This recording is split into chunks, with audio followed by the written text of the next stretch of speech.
the way my lighting setup, my backgrounds and everything look. So I thought I'd show you guys how I record my videos. Currently I have my air conditioning on, but I turn it off whenever I'm recording my videos because it does have a lot of sound and it does get recorded very easily in the camera as well. But because this is a vlog style thing, I have it on. So yes, the first thing is turn all of your air conditioners and fans and everything off. So that's why I like pre-cool my room before recording my videos. Otherwise I'm just gonna burn in the summer heat. Okay, so next up I'm gonna first of all talk about my background, because background is one thing that even if you don't have lighting, you can probably change up your background if you feel like. So the main reason I wanted to get a background was that my room is coral. As you can see, it's a coral painted room, and in winters it tends to get a very cool toned coral, and in summers it tends to get a very warm toned coral, and that has a sort of impact on my videos as well. Sometimes my videos were turned out way too warm and sometimes the video would turn out way too cool. That can be balanced on an editing tool, but I did not really like the finish of it, and that's why I was like, I'm gonna get a background and I'm gonna get like something that's like not that, you know, manipulating. If it's only cool, it might remain always cool and something like that. But you get it, right? You get my point. So anyways, this is what my background looks like. I got a background stand. As you can see, this is a background stand and it is by the company Sonia. Here is the background case as well. So it had 3 sticks, like these 3 to extend it as much as you want. The maximum length of this is 9 feet. I only have it till what? My shoulders. No, maybe even less than my shoulders. Yes, I have it less than my shoulders because I have to sit down, and I did not want to like without any reason have like a longer cloth than what I need. Now my background comprises of my Nani's chunnis, which I've knotted around the rod itself, as you can see from right here. I tried a lot of backgrounds, guys. I tried a white background, background that was like my room's wallpaper, like my living room's wallpaper, everything. But this one is the best one till now. You guys love it, and I love it as well. It's really special for me because it's all of my Nani's chunnis. And then I have fairy lights here. These are 2 fairy lights, 2 strands of fairy lights. I had one previously, but I wanted more, so that's why I added 2 strands of fairy lights, and that's why I would recommend that you guys have a lot of plugs in your room. If you want to start YouTube, even if you're not taking seriously if you are not taking it seriously right now, if you someday plan to take it seriously, you need a lot of plugs in your rooms for lights, for tools, for I don't know what all, but you're gonna need a lot of lights. Now I'm gonna tell you the total cost. I paid about 7,500 for my lights and my background stand along with the background, which was like a plain white background. I got it from Chandni Chowk. I will try to name the shop in the bottom bar. I do have their card, so I will probably write their name in the bottom bar along with the number so that you guys can contact them. I don't have anything to hide. If I got something from somewhere, I might as well tell it to you guys. I don't know the individual pricing of this stand itself. You can ask the person there and he will be able to tell you. The thing is, even if you're not using a background, you can use fairy lights in your background, like in your normal room background. That will just make a hell lot of a difference. I never used fairy lights, and now that I do, I realize how much of a difference that makes. So yes, fairy lights definitely make a lot of difference, and they're not a huge investment, guys. I think I got one pack for like 30-40 rupees. I'm not really sure. I asked my dad to get it for me. The one that I previously had was for just 30 rupees. It wasn't as high quality as this one. These ones are like really high quality. The ones that I previously had, one of them was like malfunction, like one like alternate bulbs would you know, light up, so it was malfunction, but it was just for 30 rupees. Anyways, my point of saying is fairy lights are very inexpensive way of just switching up your videos like that. And now I'm looking so bright because I'm in front of my lights. I'm gonna talk you through my lights as well. So I'm just gonna flip my screen and flip my camera.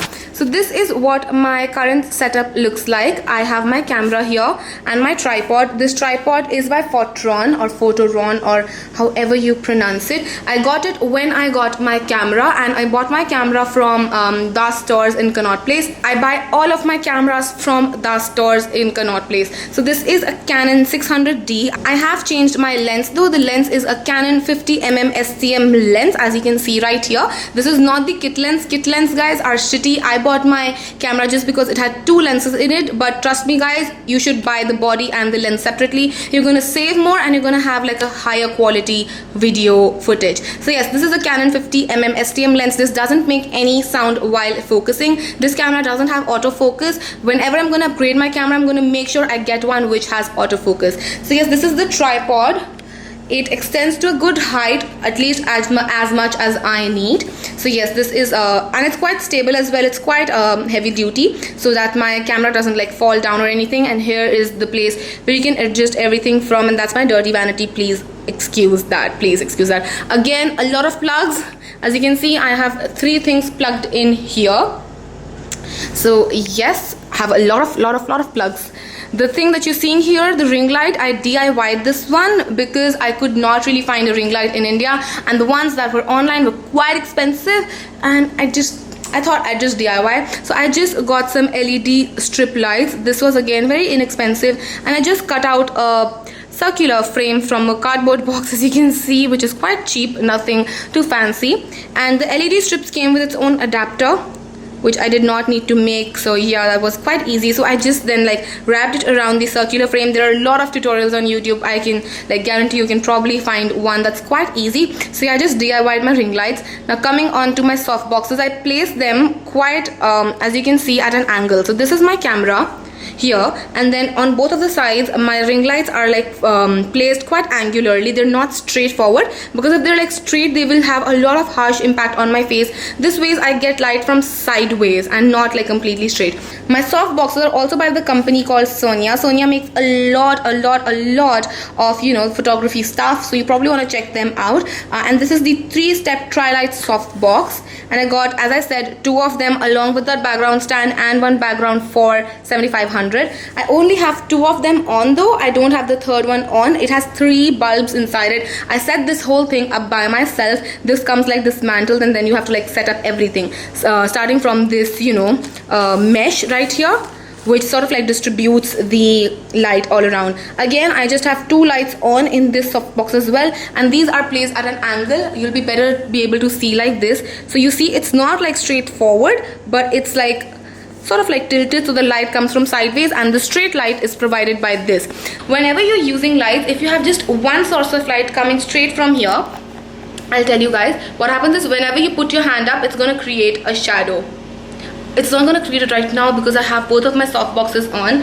How should I show you? Okay, let me just go underneath my tube light. So now I have one source of light which is coming from above. So as soon as I put my hand here, as you see, a shadow is created, and that's what happens in natural sunlight as well. Here I am in natural sunlight. As soon as I put my hand here, it's gonna create a shadow somewhere on my face.